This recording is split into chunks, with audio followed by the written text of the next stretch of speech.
ಒಂದೊಳ್ಳೆ rain coat ಖರೀದಿಸಲು 1000ಕ್ಕೂ ಅಧಿಕ ಹಣ ಕೊಡಬೇಕು.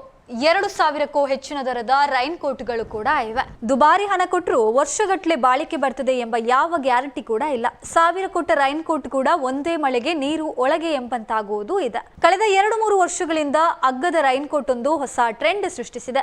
ಎಲ್ಲಿಯವರೆಗೆಂದ್ರೆ ತೋಟದಲ್ಲಿ ಕೆಲಸ ಮಾಡುವಾಗ್ಲೂ ಇದೇ ಕೋಟ್, ಗದ್ದೆಯಲ್ಲಿ ನೇಜಿ ನೆಡುವಾಗ್ಲೂ ಇದೇ ಕೋಟ್, ದ್ವಿಚಕ್ರ ವಾಹನ ಓಡಿಸುವಾಗ್ಲೂ ಇದೇ ಕೋಟ್, ಸ್ಕೂಲ್ ಬಸ್ ಹತ್ತಿಸಲು ಮಕ್ಕಳನ್ನ ಕರೆದೊಯ್ಯುವಾಗ್ಲೂ ಇದೇ ಕೋಟ್, ಕೊನೆಗೆ ಮಕ್ಕಳಿಗೂ ಇದೇ ಕೋಟ್. ಹೀಗೆ ಆಲ್ರೌಂಡರ್ ಪಾತ್ರ ನಿರ್ವಹಿಸುವ ಈ ಆಪತ್ ಬಾಂಧವ ರೈನ್ ಕೋಟ್ ಗಿರುವ ಬೆಲೆ ಕೇವಲ 100 ರೂಪಾಯಿ. ಮೊದಲೆಲ್ಲ ಮಳೆಗಾಲ ಬಂತೆಂದ್ರೆ ರೈನ್ ಕೋಟ್ ಖರೀದಿಸಲು ಸಾವಿರಾರು ರೂಪಾಯಿ ಖರ್ಚು ಮಾಡ್ತಾ ಇದ್ದವರು ಈಗ ಈ ಅಗ್ಗದ ರೈನ್ ಕೋಟ್ ಮೋಹಕ್ಕೆ ಒಳಗಾಗಿದ್ದಾರೆ. ತೆಳ್ಳಗಿನ ಪ್ಲಾಸ್ಟಿಕ್ ನಿಂದ ಮಾಡಲಾದ ಈ ರೈನ್ ಕೋಟ್ ಅನ್ನ ನೀಟಾಗಿ ಮಡಚಿದ್ರೆ ಬೆಂಕಿ ಪೊಟ್ಟಣದೊಳಗೂ ತುರುಕಿಸಬಹುದು ಎಂಬ ಜೋಕ್ ಚಾಲ್ತಿಯಲ್ಲಿದೆ. ಪೂರ್ಣ ತೋಳಿನ ಮೊಣಗಂಟುವರೆಗಿನ ಇಳಿ ಬಿಡುವ ಕ್ಯಾಪ್ ಸಹಿತವಾಗಿರುವ ಈ ರೈನ್ ಕೋಟ್ ನಾನಾ ಬಣ್ಣಗಳಲ್ಲಿ ಸಿಗ್ತದೆ. ವೇಗವಾಗಿ ಧರಿಸಲು ಮತ್ತು ಅಷ್ಟೇ ವೇಗವಾಗಿ ತೆಗೆದಿಡಲು ಕೂಡ ಸಾಧ್ಯ. ಎಲ್ಲೆಂದರಲ್ಲಿ ಎಸೆದಿಡುವಷ್ಟು ಸರಳ.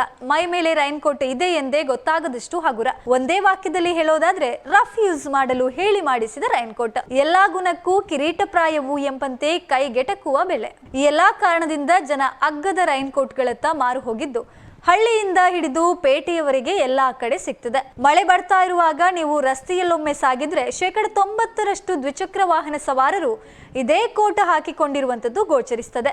ಹಾಗೆಂದು ತೋಟಕ್ಕಿಳಿದ್ರೆ ಅಲ್ಲೂ ಇದೇ ಕೋಟ್ ಧರಿಸಿದ ಕಾರ್ಮಿಕರು, ಯಜಮಾನರು ಸಿಗ್ತಾರೆ. ಗದ್ದೆಯತ್ತ ದೃಷ್ಟಿ ಹಾಯಿಸಿದ್ರೆ ನೇಜಿಕಾರರ ಮೈ ಮೇಲೆ ಕೂಡ ಇದೇ ಕೋಟ್ ಇರ್ತದೆ. ಈ ಅಗ್ಗದ ರೈನ್ ಕೋಟ್ ಧರಿಸಿದ ಬೈಕ್ ಸವಾರ ವೇಗವಾಗಿ ಸಾಗ್ತಾ ಇದ್ರೆ ಕೋಟ್ನೊಳಗೆ ತುಂಬಿಕೊಂಡ ಗಾಳಿ ಇಡೀ ರೈನ್ ಕೋಟ್ ಅನ್ನ ಬಲೂನ್ ಮಾದರಿಯಲ್ಲಿ ಉಬ್ಬಿಸಿ ಯಾರೋ ಗಗನಯಾತ್ರಿ ಬೈಕ್ ಮೇಲೆ ಹೋಗ್ತಾ ಇರುವಂತೆ ಭಾಸ ಆಗ್ತದೆ. ವರ್ಷ ರೈನ್ ಕೋಟ್ಗೆ 1000 ರೂಪಾಯಿ ಸುರಿಯುವ ಬದಲು 100 ರೂಪಾಯಿ ಕೊಟ್ಟು ಈ ಸಿಂಪಲ್ ಕೋಟ್ ತಗೊಂಡ್ರೆ ಕೇವಲ ಬೈಕ್ ಓಡಿಸುವಾಗ ಮಾತ್ರ ಅಲ್ಲ, ತೋಟದಲ್ಲಿ ಕೆಲಸ ಮಾಡುವಾಗ್ಲೂ ಕೂಡ ಧರಿಸಲು ಸುಲಭ ಆಗುತ್ತೆ.